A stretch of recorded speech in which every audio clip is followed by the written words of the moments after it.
Hey, hello, leaders. This is Paul Grau Jr., and welcome back to Run to Your Leadership Challenges. So today, I want to talk about leadership and empathy. And I want to share with you something that I heard a couple years ago from the best-selling author, New York Times best-selling author, Jon Acuff. And he explained leadership empathy in a way that I had never heard before, and it is amazing. So we're going to go back in the vault, back to season 1, episode 72.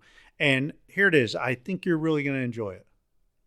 Hello. Have you ever been called an empathetic leader? How did that make you feel? Good? Bad? Indifferent? Did you even know? Well, I recently heard somebody talk about empathy, and the way he defined it really had a profound impact on the way I'll look at it for the rest of my life. Today's challenge will talk about that definition and why being an empathetic leader will always lead to action. Let's talk about today's challenge and how leadership empathy always leads to action. Today's challenge was inspired by the New York Times best-selling author, Jon Acuff. Now, Jon was talking about how we can all do more together when we help parents more intentionally at home. And he mentioned something about empathy. As Jon continued, he talked about the importance of being empathetic towards parents' needs. And then he dropped the bombshell that really made me sit back and say, that is good. It was a great definition, and it was one that, when applied to leadership, it will always result in the leader taking action. Jon's definition was kind of in a form of an equation, and it went like this. He said that empathy equals understanding what they need and then acting on it. Now, you see what I mean? You cannot complete that definition of empathy without action. Let me repeat it. He said that empathy equals understanding what they need plus acting on it.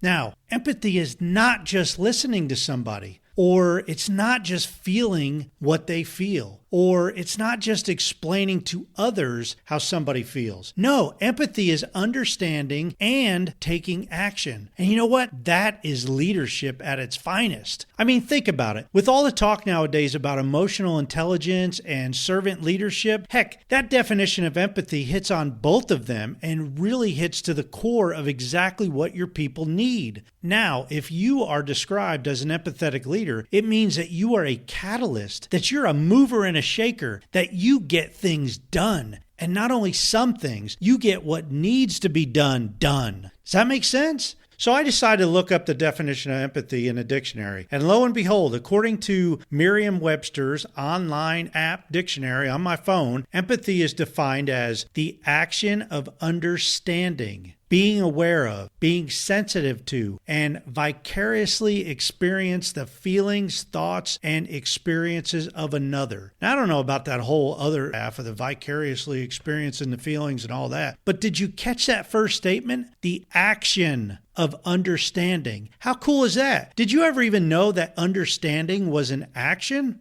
I didn't, but that's pretty cool, right? Hey, the point is, I love Jon's equation definition of empathy, and I think it goes right along with James 1:22 that basically says, don't only listen to the word, but do what it says. James 2:14 through 26 goes a step further and says, faith without deeds is useless. Now, when you compare that scripture to the definition of empathy, you cannot know and understand what empathy is without taking action on it. Well, I guess you can do nothing, but your knowledge would simply be useless then. Do you want to be known as a useless leader? Of course not. So the moral of today's challenge is for you to take action on what you know your people need. Leaders, whether they claim to be empathetic or not, know and understand what many of their team members need. And now it's your responsibility to take action on that knowledge and do what you know needs to be done. Well, that gives you something to think about today. I want to thank Jon Acuff once again for inspiring today's leadership challenge and everyone who puts on the Orange Conference. I hope you enjoyed this episode, and as always, please share this briefing with your coworkers, your HR directors, and your CEOs, and talk to them directly about having me come in, possibly to your organization, to do some leadership training. Feel free to contact me directly at Paul Grau, that's Paulgrau, at currentleadershipcoaching.com. Thank you, and until tomorrow, run to your challenges.